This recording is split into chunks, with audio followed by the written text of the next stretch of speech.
नमस्ते to all my friends. सबको नमस्कार, खुलुमखा, चिबाई। मैं आपसे सबसे पहले आपको सॉरी बोलना चाहता हूं कि मैं कल फेसबुक लाइव में नहीं आया। कल आप सब लोग जानते हैं कि हम लोग सुप्रीम कोर्ट में थे और सवेरे 10 बजे से लेकर 4 बजे तक हम लोग सुप्रीम कोर्ट में ही थे। उसके बाद हमारे जो तिपरा स्टूडेंट्स और जो एम्प्लॉयज़ है दिल्ली में, उनके संग बात किया, मीडिया के संग बात किया, लॉयर के संग बात किया। तो उसके बाद काफ़ी थक चुका था, इसके लिए मुझे लगा कि कल रात मैं फेसबुक लाइव नहीं करके आ जाऊं और आप सबको अपडेट दूं कि हमारा क्या सिचुएशन है आज। सबसे पहले बहुत अच्छा खबर है, वेरी गुड न्यूज़, कि सुप्रीम कोर्ट ने क्लियरली गवर्नमेंट ऑफ इंडिया को कहा है कि आप Tripura, Assam, basically north east को रेस्ट ऑफ इंडिया से अलग रखिए जब सिटीजनशिप अमेंडमेंट एक्ट का कानून को लागू करने के लिए आप कानून बना रहे हैं। क्योंकि त्रिपुरा का प्रॉब्लम इंडिया के दूसरे प्रॉब्लम से अलग है, आसाम का नॉर्थ ईस्ट का प्रॉब्लम रेस्ट ऑफ इंडिया से अलग है। इसी के लिए सुप्रीम कोर्ट ने क्लियरली डायरेक्ट किया है गवर्नमेंट ऑफ इंडिया को कि ये सेग्रीगेशन किया जाए। और सुप्रीम कोर्ट ने 31 अक्टूबर तक टाइम दिया है सबको राइटिंग में देने के लिए कि हम अपना रिटन सबमिशन दें। और मोस्ट लाइकली ये 3 जज बेंच में भी आ सकता है। और मुझे क्या अच्छा लगा कि सुप्रीम कोर्ट का चीफ जस्टिस खुद उन्होंने क्लियरली आइडेंटिफाई किया है कि त्रिपुरा, आसाम अलग और पूरा इंडिया अलग। मतलब कि नॉर्थ ईस्ट को अलग रखिए आप। नॉर्थ ईस्ट का प्रॉब्लम अलग है, नॉर्थ ईस्ट का चैलेंजेस अलग है। नॉर्थ ईस्ट में इंडिजिनस लोग बहुत रहते हैं और नॉर्थ ईस्ट में जमीन का हमें हमेशा खतरा रहता है। आप कभी भी नहीं देखेंगे कि कोई बांग्लादेश का व्यक्ति कहीं और जा रहा है, लेकिन आसाम, मेघालय, त्रिपुरा में वो लोग आते जाते रहते हैं। इसी के लिए सिटीजनशिप अमेंडमेंट एक्ट में सुप्रीम कोर्ट ने हमारा पॉइंट ऑफ व्यू लिया है कि आप इसको पूरे इंडिया के संग क्लब नहीं कर सकते हो। This is a welcome decision. 31 अक्टूबर में इसका फिर से हियरिंग होगा। जहां तक चीफ जस्टिस ने ऑरली बताया है, मोस्ट लाइकली 3 जज बेंच होगा। ये हमारा पॉइंट था सबसे पहले। It's a good victory. दूसरा पॉइंट है, मुझे बहुत क्वेरीज आ रहे हैं रिगार्डिंग 10,323। मैंने हमारे कपिल सिब्बल जी, जो बहुत एमिनेंट लॉयर हैं, उनसे बात किया है और उन्होंने ये केस को अपने संग लेने के लिए उन्होंने हाँ भी कह दिया है। अब हम इसका एप्लीकेशंस फाइल कर रहे हैं और मुझे लगता है कि अगले 8 से 10 दिन के अंदर, दैट मीन्स आज है 13 तारीख, तो 23-24 तक हम इसको फाइल करने के लिए तैयार हो जाएंगे। और हमारा पूरा आशा है कि ये मामला एडमिट होगा। और देखिए, 10,323 टीचर्स में जो लोगों को नौकरी गया है, हमें सबको चांस देना चाहिए कि उनका भी जिंदगी वापस अपने पुराने लाइन में आ जाए। तो मैं इसमें पॉलिटिक्स नहीं करना चाहता हूं। मैं फिर से बोल रहा हूं 10,323 को, आप इसको पॉलिटिक्स में मत लाइए। मुझे आपका वोट नहीं चाहिए। बहुत लोग ने मुझे फोन करके कहा है कि महाराज आप हमें सपोर्ट करेंगे तो हम आपको वोट देंगे। मुझे आपका वोट नहीं चाहिए। मैंने आपको एक कमिटमेंट दिया था और मेरा कमिटमेंट था कि मैं आपका मामला कोर्ट में ले जाऊंगा और कोर्ट को तय करने दीजिए। पैसा का खर्च मैं करूंगा, ना पॉलिटिकल गेन चाहिए। मुझे अपने दिल के अंदर कुछ शांति चाहिए कि मैंने कुछ वादा किया था, मैं वो वादा पूरा कर रहा हूं। और मुझे आशा है कि अगर हम बड़े बड़े लॉयर्स को, अच्छे लॉयर्स को अगर इसमें रखेंगे तो कुछ ना कुछ सोल्यूशन निकलेगा। त्रिपुरा में हमें नौकरी चाहिए, त्रिपुरा में इकोनॉमिक डेवलपमेंट चाहिए। और उस समय अगर हम लोगों को नौकरी से हटा देंगे तो इकोनॉमिक डेवलपमेंट त्रिपुरा का कैसे होगा। त्रिपुरा में अगर आप एम्प्लॉयड को अनएम्प्लॉयड बनाएंगे तो आप इकोनॉमिक प्रोग्रेस त्रिपुरा में कैसे ला सकते हैं। तो 10,323 में, जहां में बहुत टीचर्स भी अपने गांव से हैं, रूरल एरिया से हैं, पहाड़ से हैं, उनका रिलीफ हमें उनको देना चाहिए। क्योंकि अगर टीचर्स ही अनएम्प्लॉयड हैं तो स्टूडेंट्स को कहाँ में शिक्षा मिलेगा? अगर गांव में स्टूडेंट्स ही अनएजुकेटेड है तो उसको नौकरी आने वाले दिन में कहाँ मिलेगा? तो एजुकेशन इज वेरी इंपॉर्टेंट। और मुझे लगा कि इस विषय में पॉलिटिक्स से हटकर ने ये मामला को आगे लिया तो ये हमारे लिए अच्छा रहेगा। तीसरा पॉइंट, मैंने बहुत सोचा है कि आने वाले दिन में अपने this is for all my Tipra Motha workers, अपना ग्रेटर तिपरा लैंड का जो हमारा मूवमेंट है, तिपरा हा के लिए है, जो तिपरा सा का जो मूवमेंट है, सब लोग को लगता है कि ये मूवमेंट एक पार्टी का मूवमेंट है। हाँ, तिपरा मोथा इसको आगे ले जा रहा है आपके प्यार से, आपका समर्थन से। लेकिन जब तिपरा मोथा गवर्नमेंट ऑफ इंडिया से बात करने के लिए रेडी होगा तो मेरे दिल में आशा है कि ये नेगोशिएशन सिर्फ एक पॉलिटिकल पार्टी और गवर्नमेंट ऑफ इंडिया के बीच में ना हो।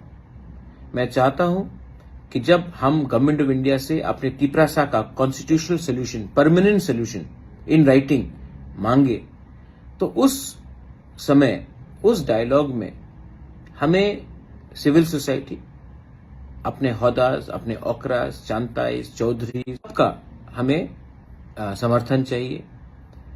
दूसरे पॉलिटिकल पार्टीज, एनजीओज, उनका भी समर्थन चाहिए, क्योंकि मैं एक फुल एंड फाइनल सेटलमेंट करना चाहता हूं। मैं जानता नहीं हूं कि कितने दिन तक ये मैं कंटिन्यू करूं, लेकिन मैं अपने लोगों को कुछ कॉन्स्टिट्यूशनली प्रोटेक्ट करना चाहता हूं, अपना जमीन, अपना पॉलिटिकल राइट्स, अपना इकोनॉमिक राइट्स, अपना भविष्य। तो अगर मुझे लगा कि ये सिर्फ तिपरा मोथा ही अकेला करेगा और इसमें और कोई शामिल नहीं होगा तो ये गलत बात है। I think it's a wrong thing. तो मैं सोच रहा हूं कि आने वाले दिन में एनजीओज को, डिफरेंट पॉलिटिकल पार्टीज को, कोई हो, आईपीएफटी हो, जनजाति मोर्चा हो, एमबीबीडब्ल्यूएस हो, मूवमेंट फॉर कॉकबोरॉक हो, जॉइंट एक्शन कमेटी हो, इंजीनियर्स ग्रुप हो, टीएसएफ हो, जो भी हो, मैं अपने council of Tiprasa Hodas, Tipra chiefs, सबको मैं उनसे बात करके, उनको शामिल करके मैं गवर्नमेंट ऑफ इंडिया से एक नेगोशिएशन करना चाहता हूं। अगर गवर्नमेंट ऑफ इंडिया सिर्फ एक पॉलिटिकल पार्टी से बात करेगा तो इसका सोल्यूशन नहीं निकलेगा। मैंने सोचा है, मैंने ऑब्जर्व भी किया है, टीएनवी अकॉर्ड साइन हुआ तो एटीटीएफ निकला, एटीटीएफ अकॉर्ड साइन हुआ तो एनएलएफटी निकला, उसके बाद आईपीएफटी ने कुछ अग्रीमेंट साइन किया विद गवर्नमेंट ऑफ इंडिया 2018 में, उसके बाद तिपरा मोथा निकला, आज तिपरा मोथा कुछ साइन करेगा, उसके बाद कोई और निकलेगा।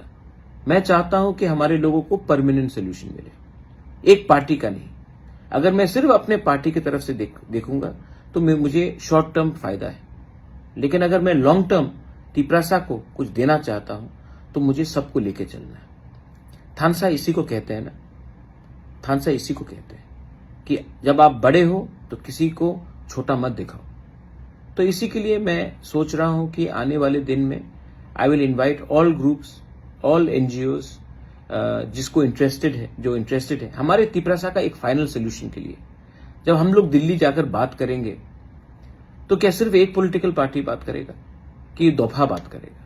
और अगर दफा को बात करना है तो हमें एक ऑल सब ग्रुप को इनवाइट करके ये बात का constitutional solution, political solution, permanent solution for a booking बारा पीपल हमको डिस्कस करना चाहिए। ये मेरा थिंकिंग है।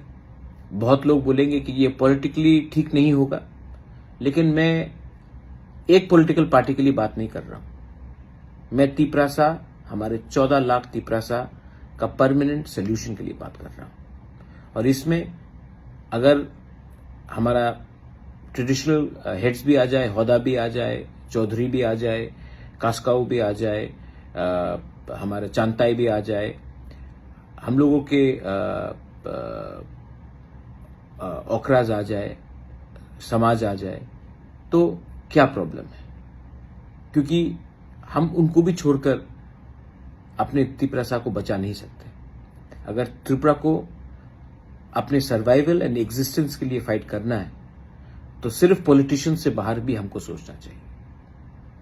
बहुत पॉलिटिशियंस लोग अब बोलेंगे कि बुबागरा क्या बोल रहा है, लेकिन मैं आपको एक बात याद दिलाना चाहता हूं कि पॉलिटिशियंस दफा से बड़ा नहीं होता है।